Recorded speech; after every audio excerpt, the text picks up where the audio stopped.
El año pasado, mi hijo Juan Carlos, que vivía en Estados Unidos, me pidió que si podía ir por él, que ya quería venirse a México. Entonces, pues me lancé por él. Llegamos, a mí me gusta mucho manejar en Estados Unidos, pero cuando llego a México yo digo, mientras más rápido llegue a mi casita, mejor.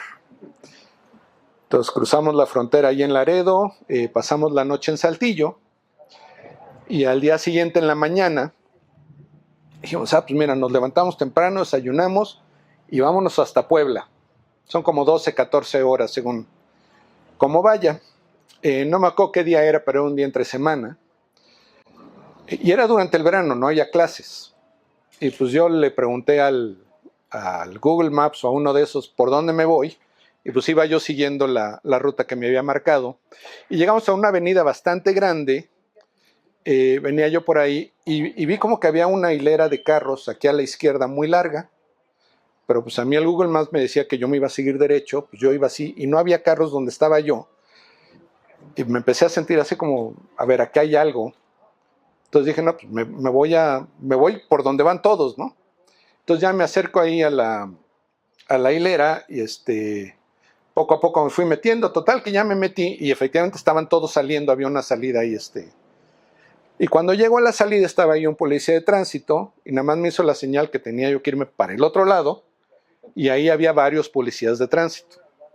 Entonces pues ya llegué al otro lado y le dije, perdón, pero no tengo idea de lo que está pasando acá.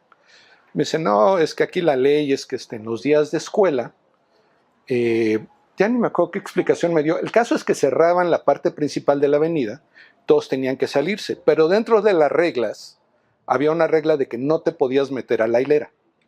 O sea, tenías que agarrar la hilera desde que empezaba, no podías adelantarte y luego meterte. Y entonces, pues que no, que pues ya sabe, joven, pues lo tengo que multar. Yo le digo, oiga, pero, o sea, sí venía yo prestando atención, yo no vi ningún letrero ni nada. Me dice, no, pero es que pues así es la ley. Y que usted la conozca o no, eso ya es otro asunto. Para aquí la ley es esa y usted quebrantó la ley. Y le digo, pues sí, o sea, está bien. Todavía le dije, pero pues hoy no hay clases. Ya estaban de vacaciones. Me dice, no, pero así es, todos los días entre semana, así es. Le dije, bueno, pues ok. Le digo, entonces, ¿ahora qué pasa?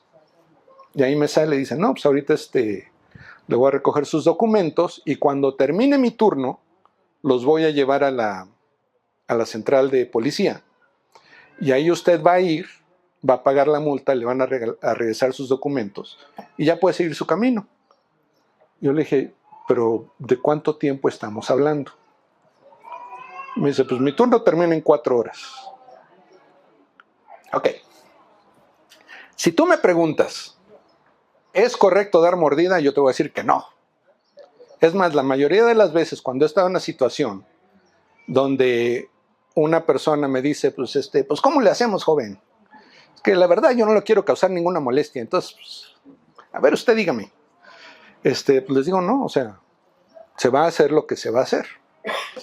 Ahora, aquí viene conmigo mi hijo, que sabe que soy pastor, que soy su papá, que soy su ejemplo, y mi hijo que está teniendo dificultades en su relación con Dios. Pero yo ya quería llegar a mi casa. Y entonces, ¿qué hago? No, pues ya me dice, a ver sus documentos que no sé qué. Le enseño mi cartera. Y le digo, mira, esto es lo que traigo y de hecho pues es para las casetas de aquí a Puebla. Nosotros necesitamos llegar a Puebla. No, pues dame tanto. Ya, pues se lo di. Seguimos, llegamos a Puebla. Mi hijo jamás dijo nada. Pero yo traía una conversación interna bien pesada ahí. Y esto es lo interesante. Intelectualmente, yo estoy totalmente de acuerdo que el soborno no debe existir, las mordidas no deben existir. Tú me preguntas a mí, tú me pides que yo vote por eso, que yo lo exprese, yo voy a decir eso. Ok. Yo te puedo decir que sí creo en eso. ¿Por qué? Porque ya ha habido situaciones donde me dicen, no, sabes que se pasó el rojo y eso es multa. Le digo, pues ok, levántame la infracción y sí, me quitas mi licencia y voy y la pago al otro día, lo que sea. Está bien, o sea, si así van a hacer las cosas, se van a hacer. Pero si me preguntas si yo tengo la convicción de que no hay que dar mordida, esta historia que les acabo de contar demuestra que no tengo esa convicción. Me gustaría decir que la tengo, pero no tengo esa convicción. ¿Por qué? Porque hay una diferencia entre estar de acuerdo intelectualmente, decir que crees y vivir conforme a tus convicciones. Y en este caso, yo estoy de acuerdo intelectualmente que no hay que dar mordida. He actuado la mayoría de las veces que he tenido que hacerlo conforme a esa creencia, pero hay puntos donde demuestro que no es una convicción, porque estoy dispuesto a darme una excepción. Hemos estado hablando, o los últimos 2 domingos y nos estamos basando en el versículo de Efesios capítulo 2, del 8 al 10, donde dice que por gracia hemos sido salvos por medio de la fe. Es un don de Dios, no por obras para que nadie se gloríe, pues hechura suya somos, para que andemos en las obras las cuales Él preparó de antemano para nosotros. Y hace 2 semanas hablábamos de lo que es la salvación. Una de las cosas que decíamos es que la salvación no es nada más el perdón de tus pecados, comienza con el perdón de tus pecados, pero también es la obra del Espíritu Santo en llevarte a vivir la vida abundante que Jesús prometió que venía a darnos. La semana pasada John nos habló acerca de la gracia, que efectivamente esta salvación que recibimos no está basada en lo que hagamos o dejemos de hacer, o en lo que pensemos, o sea, no depende de nosotros. O sea, Dios no se queda viendo así el grupo de personas y dice, pues tú eres buena onda, entonces tú sí, no, a ti ya te conozco, no, tú no. No se fija en nada en nosotros. Es por su puro placer, por su pura voluntad, que Él nos ofrece y efectúa esta salvación en nosotros. Y hoy vamos a hablar del medio, que es la fe, porque por gracia somos salvos por medio de la fe. Y lo que les quiero proponer es que cuando hablamos de la fe en el sentido bíblico, la fe va más allá de estar de acuerdo intelectualmente sobre un concepto. Se demuestra con una transformación de vida. La fe no es solo decir yo creo esto, incluso actuar la mayor parte del tiempo como que lo creo. La fe es que mi vida es transformada por lo que creo acerca de Dios, acerca de mí mismo y acerca de lo que Él tiene preparado para nosotros. Se los he mencionado en otras ocasiones, pero si nosotros ahorita salimos a la calle con una encuesta, preguntas sencillas: ¿crees en Dios? ¿Crees que Dios es soberano sobre todo? ¿Crees que Jesús murió en la cruz por tus pecados? La gran mayoría de la gente te va a decir que sí a esas 3 cosas. Pues si luego les preguntamos, oye, ¿tú dices mentiras? ¿Tú te aprovechas de ciertas situaciones para beneficio propio, aun si dañas a otros? ¿Tú estás enojado con alguien a tal punto que no quieres estar en el mismo lugar con ellos? ¿Tú has tenido deseos malos hacia otra persona? ¿Sí? Que por cierto, yo todas ellas diría que sí. Pero también he visto que Dios ha transformado esas áreas de mi vida y no son lo que alguna vez fueron. Y estoy viendo cada vez más y más una convicción en lo que digo creer acerca de Dios.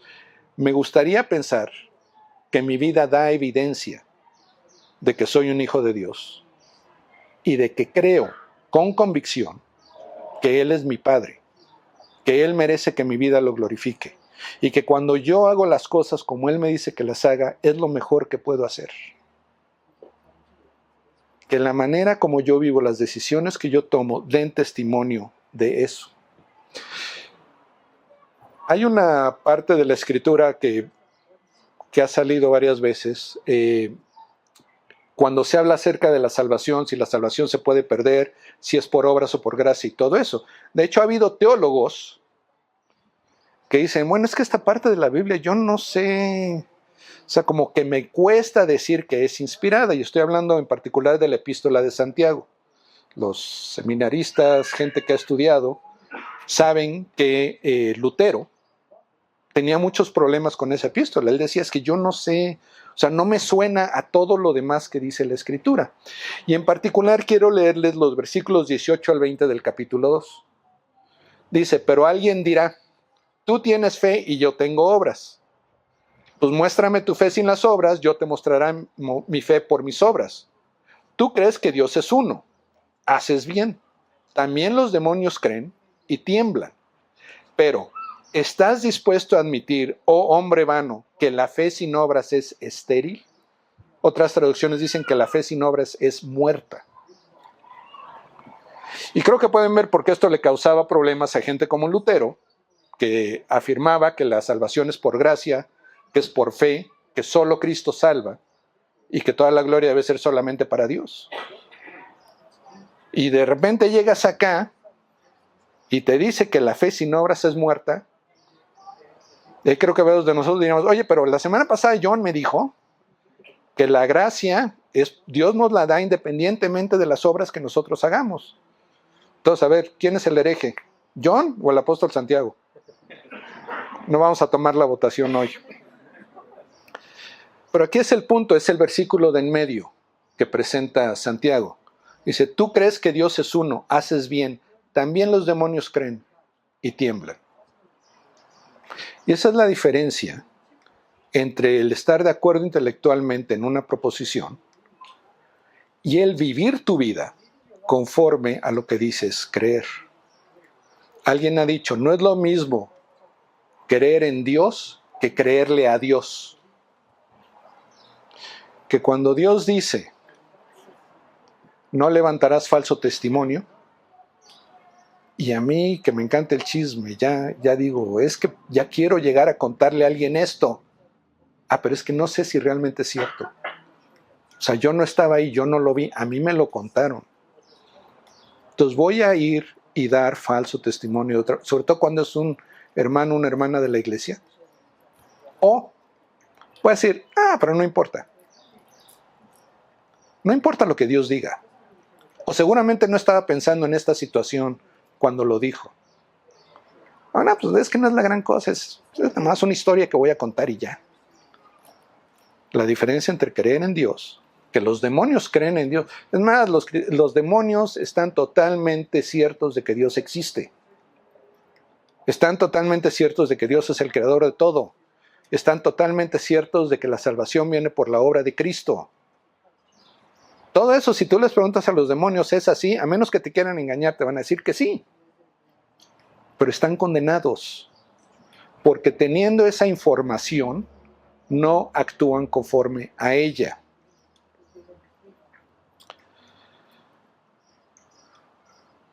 El problema es cuando malentendemos la gracia de la que nos habló John, que por cierto, todo lo que dijo es correcto. No se vayan con esa angustia.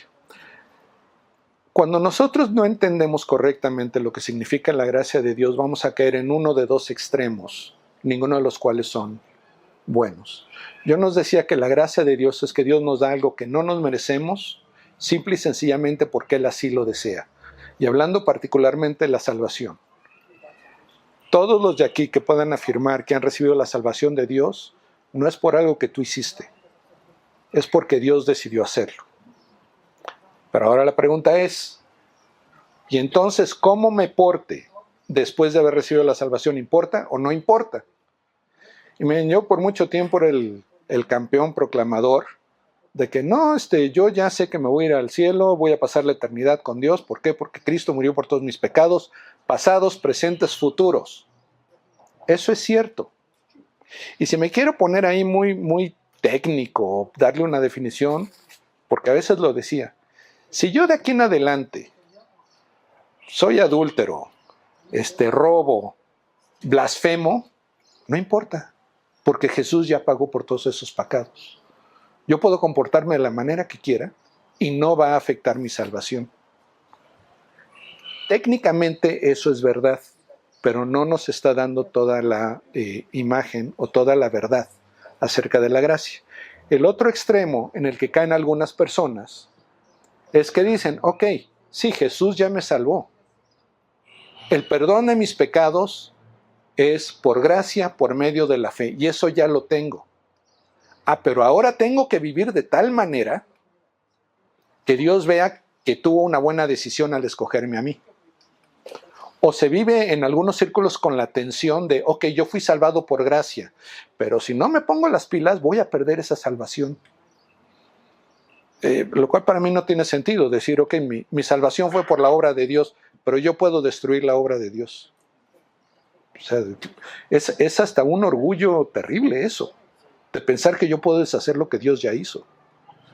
Entonces, ni la una ni la otra, ni decir, ok, ya mis pecados han sido perdonados, puedo hacer lo que quiera, ni la otra decir, sí, mis pecados fueron perdonados, pero si no me pongo las pilas estoy en problemas. Y cuando nosotros no tenemos un correcto entendimiento de la gracia, tendemos a caer en una de estas dos y debemos tener mucho cuidado. Por eso, un buen entendimiento de la fe, por eso el versículo dice, somos salvos por gracia por medio de la fe. ¿Okay? Las dos tienen que obrar juntas, son dos caras de la misma moneda. Y un buen ejemplo de esta expresión de fe es Abraham. De hecho, a Abraham se le conoce como el padre de la fe.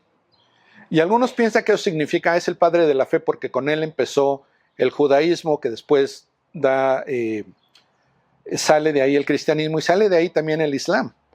Entonces piensan, por eso Abraham es el padre de la fe, pensando que la fe es la religión. Pero a Abraham se le llama el padre de la fe por la manera como él responde a la obra de Dios. En nuestro estudio de Génesis, que vamos a retomar la próxima semana, de hecho, vimos que Abraham vivía en un lugar llamado Harán y Dios habla con él y hace un pacto con él. Un pacto tiene dos partes, lo que yo voy a hacer y lo que tú vas a hacer como parte de este pacto. Y Dios le dice, quiero que te vayas de acá, que dejes a tus papás, a tus tíos, que agarres todas tus cosas, tu familia, y te vas a ir a un lugar que yo te voy a decir cuál es. Y como resultado de esto yo te voy a bendecir muchísimo. Es más, a través de ti van a ser bendecidas todas las familias de la tierra. Y a través de ti se va a levantar una gran nación en una tierra prometida y van a estar a todo dar. Y Abraham lo hace. En Hebreos 11 se comenta lo siguiente al respecto a cómo Abraham responde en fe a esta propuesta de pacto que Dios le hace. En Hebreos 11, que algunas personas lo llaman el Salón de la Fama de la Fe, ahí el escritor de Hebreos presenta muchos ejemplos de personas en la Escritura que actuaron en fe, que tienen un encuentro con Dios y como respuesta a ese encuentro con Dios ellos hacen algo. Y es bien interesante hacer un estudio de todas las personas que están ahí. Incluso nos informa acerca de personas creadas en el Antiguo Testamento y no tenemos completa la historia. Y en Hebreos 11 a veces nos da la razón de por qué hicieron lo que hicieron. De Abraham dice lo siguiente, Hebreos 11 comenzando en el versículo 8. Por la fe, Abraham, al ser llamado, obedeció, saliendo para un lugar que había de recibir como herencia, y salió sin saber a dónde iba. Por la fe, habitó como extranjero en la tierra de la promesa como en tierra extraña, viviendo en tiendas como Isaac y Jacob, coherederos de la misma promesa, su hijo y su nieto, porque esperaba la ciudad que tiene cimientos, cuyo arquitecto y constructor es Dios. Este es de esos pasajes que hay que ir desmenuzando para darnos cuenta de lo que nos está diciendo. Entonces, primeramente dice que Abraham responde por fe. Y nuevamente, esta fe no fue nada más de, pues sí, es que a mí me contaron que Dios existe y pues que cuando te diga algo tienes que hacerlo. No, algo hubo en ese encuentro que él tuvo con Dios, que cuando Dios le dice, toma a tu esposa, a todo lo que tienes, a tus siervos, a tus pertenencias, y te vas a ir a un lugar que yo te voy a decir, él creyó que como Dios le estaba diciendo eso, lo mejor que él podía hacer era responder en obediencia a lo que Dios le estaba diciendo, que es lo siguiente que dice. Dice que obedeció. ¿A quién obedeces tú? No le voy a preguntar a los esposos. Pero ¿a quién obedeces? Obedeces a quien tiene autoridad sobre ti. ¿Sí? Cuando somos chicos, a nuestros papás. A veces a nuestros hermanos mayores. Cuando llegamos a la escuela, a los maestros, al director, cuidado. Cuando ya llegamos a un trabajo, pues a nuestro jefe. Cuando vamos por las calles y todo eso, si vemos al tránsito, sobre todo si es de Saltillo, nos portamos bien. ¿Sí? Entonces, cuando dice que Abraham obedece a Dios, Abraham reconoce la autoridad de Dios. Y Dios es soberano, Dios es Señor de todo lo que existe. Y nos encanta la idea de que Dios es mi papá lindo y que yo me puedo acercar a Él y le puedo contar todo lo que me pasa y Él me quiere bendecir, todo eso. Todo eso es cierto, pero no nos quedemos ahí.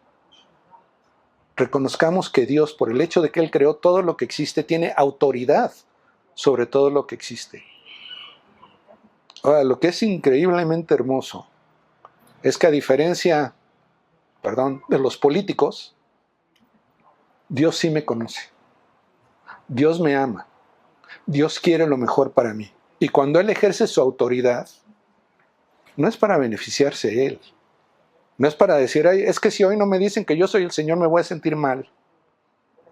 No, Él lo hace en amor, por nuestro bienestar, por el cumplimiento de sus propósitos en nosotros.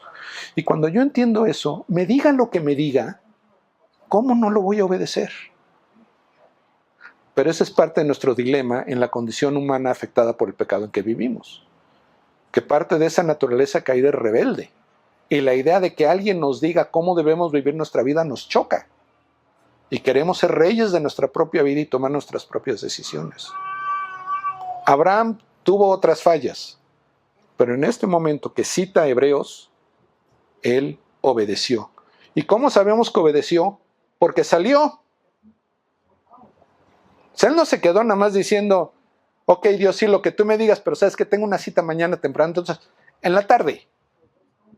No, la manera como lo describe la Escritura es que él escucha, él entiende que es Dios, de alguna manera. Creo yo que es el mismo testimonio del Espíritu Santo que le da a Abraham esa seguridad de, este es Dios el que te está pidiendo esto que te está pidiendo. Y entonces él dice, pues sí, si es Dios, yo lo voy a obedecer. Y si él me dice, salte, salgo. A veces lo que nos dice a nosotros nos dice, esto no es para ti. Y tenemos una opción. O decimos, ok Dios, porque tú lo dices, porque tú me amas y quieres lo mejor para mí, ni me meto ni lo considero. O decimos, ay Dios, pero un poquito. Nada más le voy a rascar, una probadita nada más. O bueno, sí, no es para mí, pero dame una semanita más de esto y ya luego vemos. No, Abraham obedeció y salió. Y nos dice ahí que salió sin saber a dónde iba.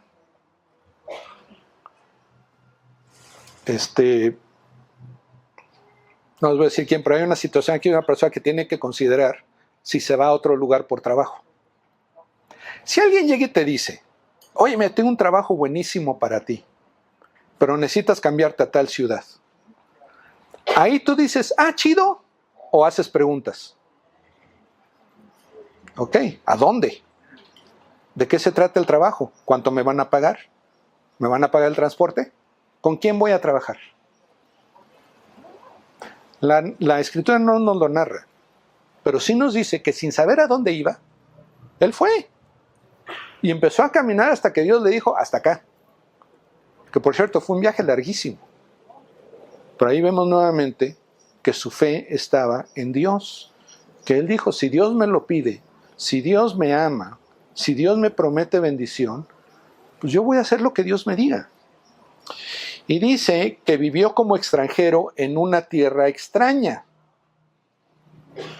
Pues está interesante porque Dios le dijo, yo te voy a dar esta tierra a ti y a tus descendientes. Entonces, ¿por qué dice que era una tierra extraña? ¿Y por qué dice que vivió como extranjero? Porque Abraham sabía que el propósito final no era establecer una nación poderosa en la tierra prometida. ¿Cómo sabemos eso? Por lo que dice después el escritor de Hebreos, que dice que él estaba esperando la ciudad cuyo arquitecto y constructor es Dios. Abraham tenía un entendimiento de Dios que ya lo quisiera yo para un domingo. Bueno, hoy es domingo. Pero él dijo, ok, Dios, qué chido eres. Tú me estás llevando a este lugar, me estás prometiendo descendencia, bendiciones, riqueza, la tierra, una nación. Pero yo sé que ese no es el fin, no es el único propósito por el cual yo fui creado. Yo fui creado para esta ciudad eterna, para la eternidad en comunión con Dios, mi Padre. Y lo que yo viva acá tiene su propósito, pero no es el propósito final. Contrastemos eso con Adán y Eva. Génesis 3, los primeros 6 versículos son fundamentales. Héctor también nos decía, si no entienden en Génesis 3 no van a entender todo lo que sigue. Y ahí vemos, la narrativa nos dice, la serpiente era más astuta que cualquiera de los animales del campo que el Señor Dios había hecho. Y dijo a la mujer, con que Dios les ha dicho, no comerán de ningún árbol del huerto.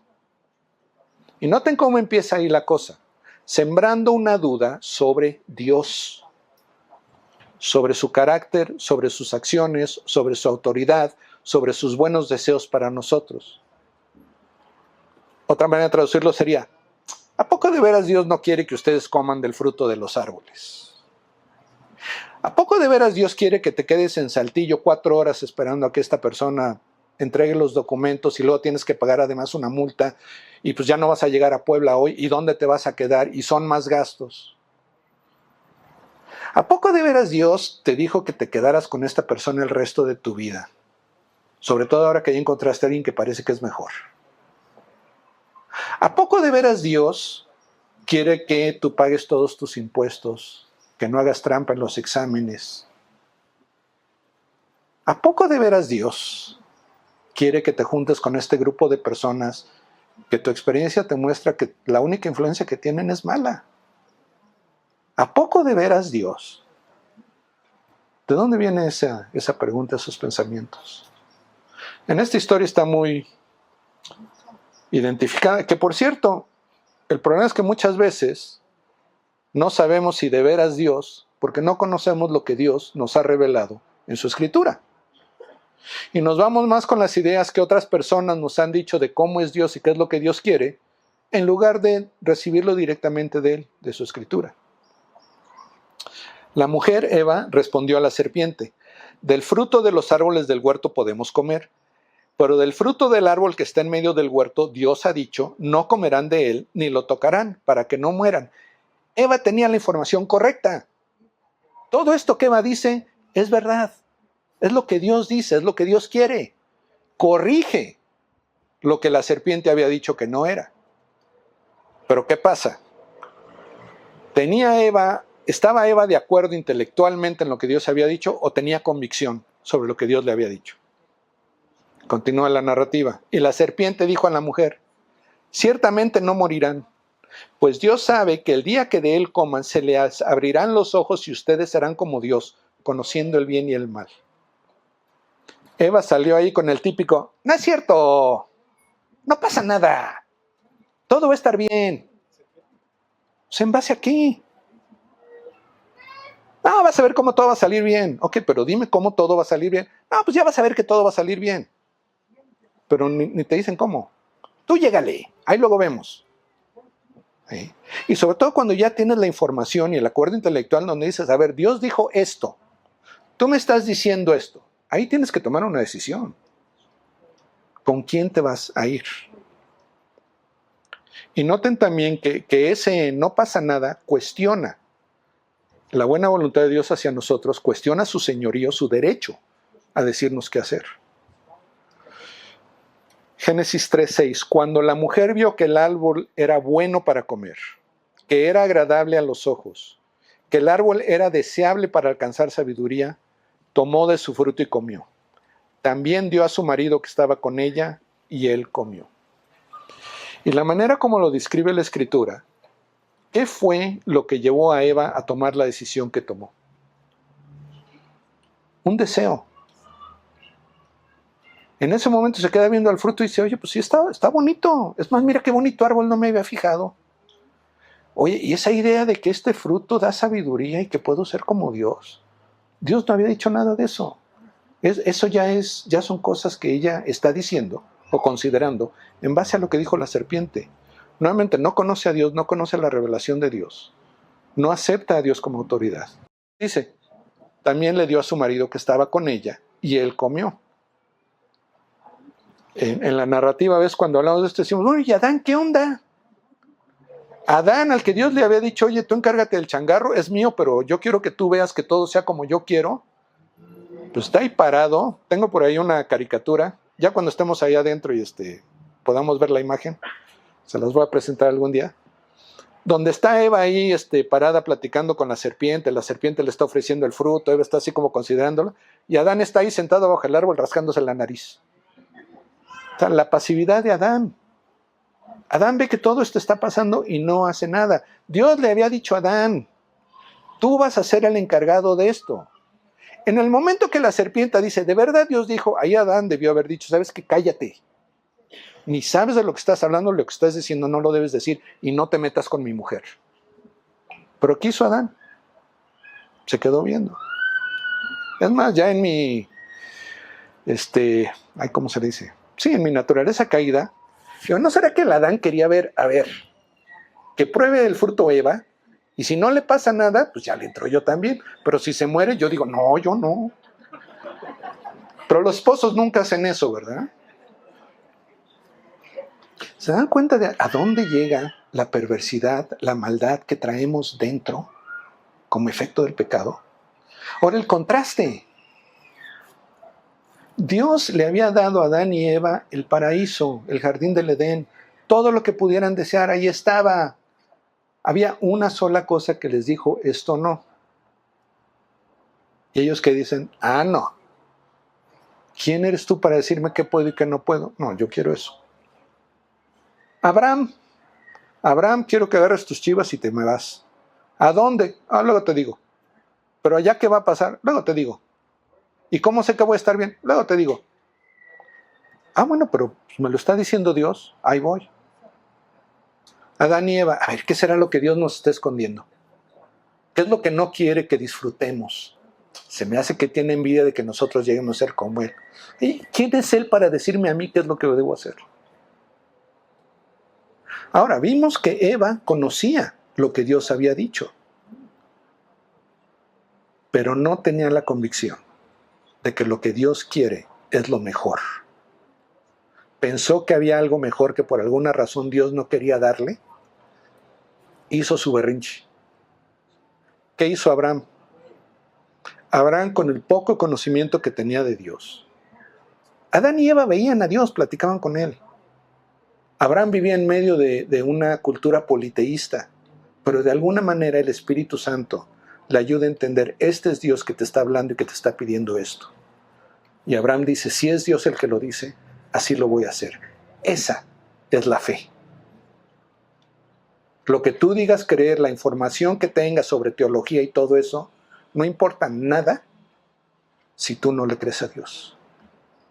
Si tú no has llegado al punto en que sinceramente quieres que se cumpla la voluntad de Dios en tu vida y sigues dudando de si es mejor hacer lo que Dios, lo poco que entiendas que Dios quiere, o es mejor que hagas las cosas a tu manera, o lo que te diga tu comadre, o lo que te digan tus amigos, o lo que te diga la publicidad que continuamente nos está diciendo que estaríamos mejor sin Dios.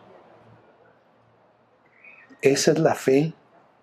Cuando tú tomas la decisión, esa decisión afecta tu conducta y tu conducta da testimonio de quién es Dios y de quién eres tú como hijo, como hija de Dios.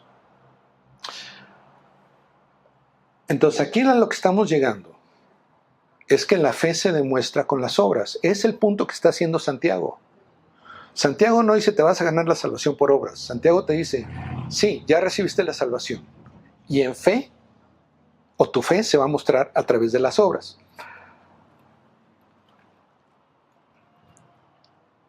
¿Tú cómo sabes si puedes confiar en alguien? ¿Cómo sabes que puedes confiar en mí?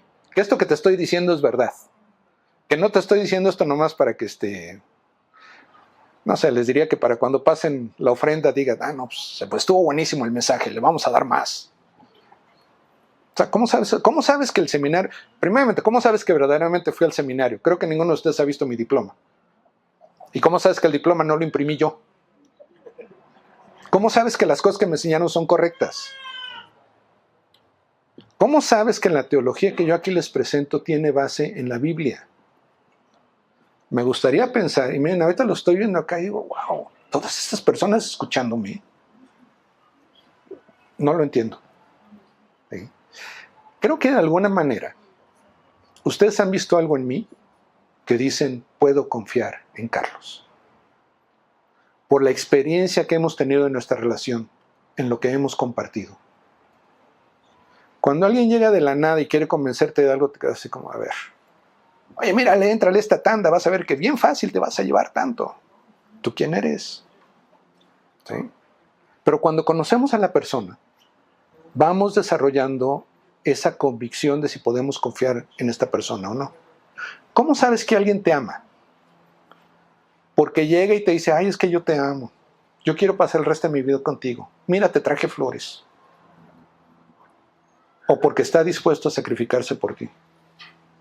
Porque lava los platos cuando nadie se ofrece a lavarlos. Cuando está buscando tu desarrollo en todas las áreas de tu vida. Si no conoces a Dios, te va a costar mucho confiar en Él. Te va a costar mucho entender su amor por ti.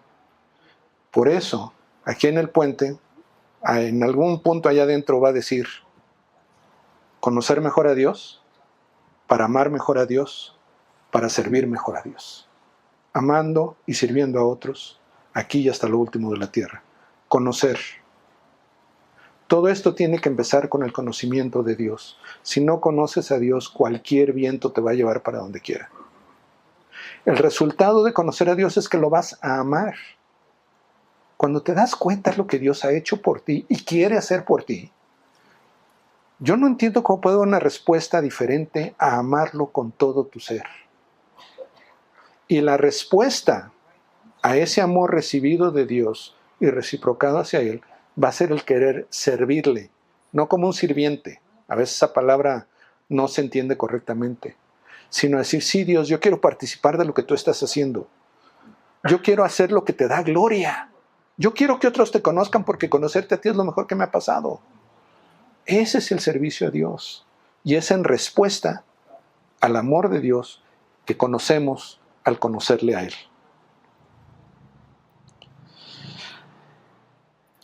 Ahora, aquí muchas veces lo que surge es que dicen, oye, es que mi fe no es así. Y entonces, ¿será que de verdad he recibido la salvación? Porque pues mi fe es muy débil o es muy chiquita. Bueno, aquí seguramente han escuchado, ¿de qué tamaño dice Jesús que tiene que ser la fe? Como un grano de mostaza. La fe empieza pequeña. Una vez me puse a leer en los evangelios cómo responden las personas a Jesús. Y es bien sencillo por lo general. La samaritana junto al pozo. Le quiere armar ahí todo un debate teológico, pero al final, ¿qué es lo que va y le dice a la gente de su pueblo? Oigan, aquí hay una persona que me dijo todo lo que he hecho. ¿No será el Mesías? El ciego de nacimiento.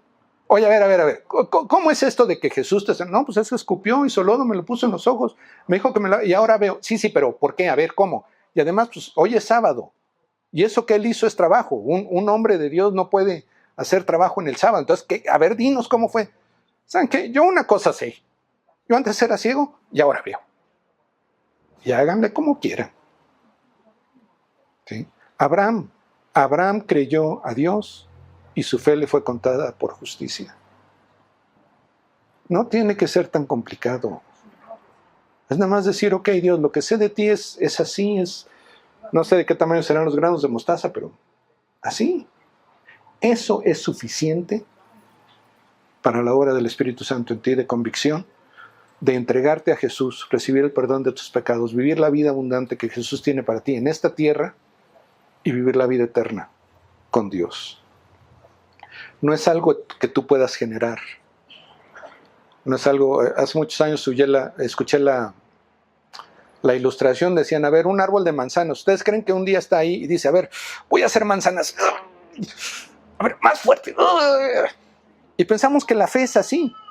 Que un día nos despertamos y decimos, hoy voy a generar más fe. A ver, más fe. Por el poder de quien quieran. Fe. No es así. La fe es como un músculo. Y la fe se fortalece mientras más la utilizas. ¿Qué quiere decir eso? Que en esas situaciones en las que te encuentres, donde tienes el suficiente entendimiento para decir, bueno, yo creo que esto es lo que Dios quiere. Perdonar a alguien.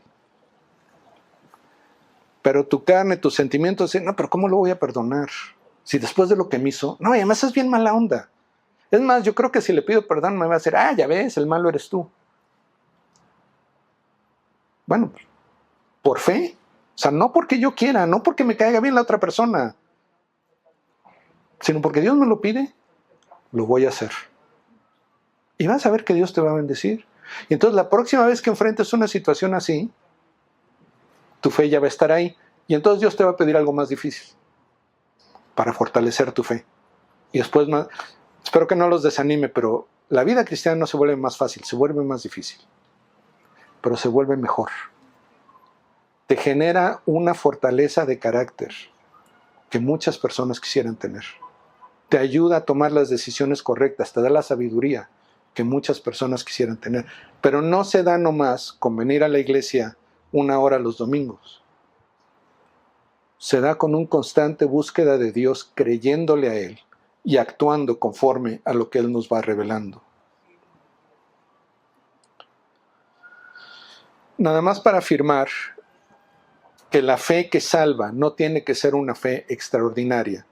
Quisiera compartirles rápidamente la historia de uno de los malhechores en la cruz. Lo voy a leer de Lucas 23.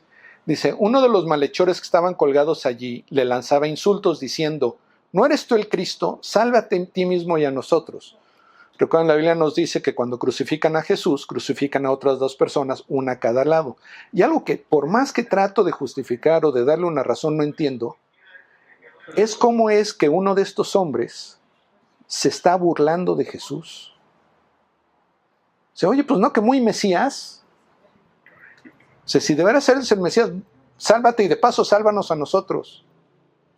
O sea, no entiendo eso, pero nuevamente me muestra la perversidad de la que somos capaces los seres humanos. Versículo 40, pero el otro le contestó y reprendiéndolo dijo, ¿ni siquiera temes tú a Dios a pesar de que estás bajo la misma condena? Nosotros a la verdad justamente, porque recibimos lo que merecemos por nuestros hechos, pero este nada malo ha hecho. Y añadió, Jesús, acuérdate de mí cuando vengas en tu reino.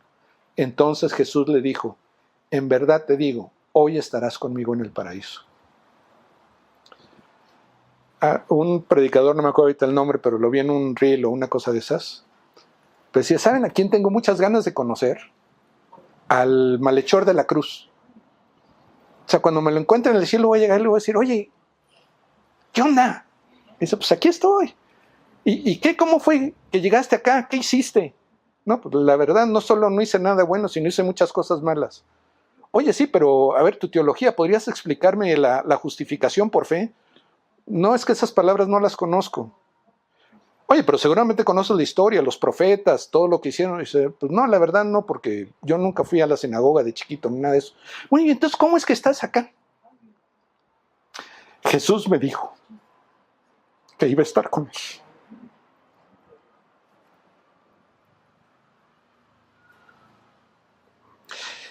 Este personaje en la cruz entendía que él estaba sufriendo el justo castigo por cómo había vivido. Entendía que Jesús no había hecho nada malo, que era perfectamente inocente. Entendía también que Jesús algo podía hacer por él. Por eso le dice, acuérdate de mí. Que no era decirle, oye, pues cuando estés en tu reino, di, pues ese chavo se veía buena onda, ¿verdad? No, acuérdate de mí, haz algo por mí. Y esta persona que está clavada en una cruz, desangrándose a morir, le dice a otro que está en la misma situación, haz algo por mí. Cree que Jesús no se acaba ahí. Cree que Jesús es más fuerte, más poderoso que lo que están viviendo. Y por eso dice, acuérdate de mí cuando estés en tu reino. Él sabe que hay algo después de esto. Y Jesús, ¿cómo le responde? Hoy estarás conmigo en el paraíso. ¿Cómo era la fe de este hombre? Grano de mostaza.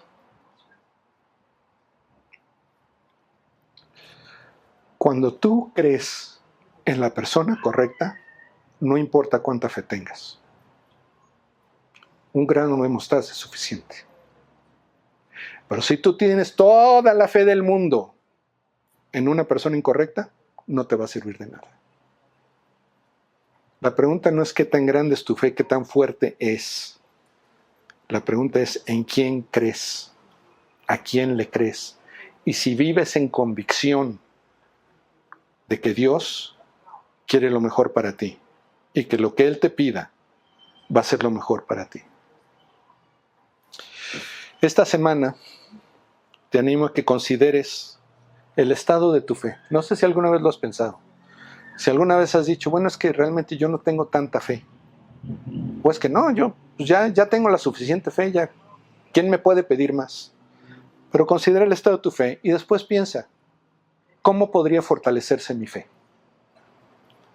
Una de las razones por la que existe la iglesia, no fue idea mía, o sea, no estoy hablando de esta iglesia, sino la iglesia, la instituyó Jesús y fue para que nosotros creciéramos como hijos de Dios y diéramos testimonio de Él. Entonces vamos a pedirle que así sea.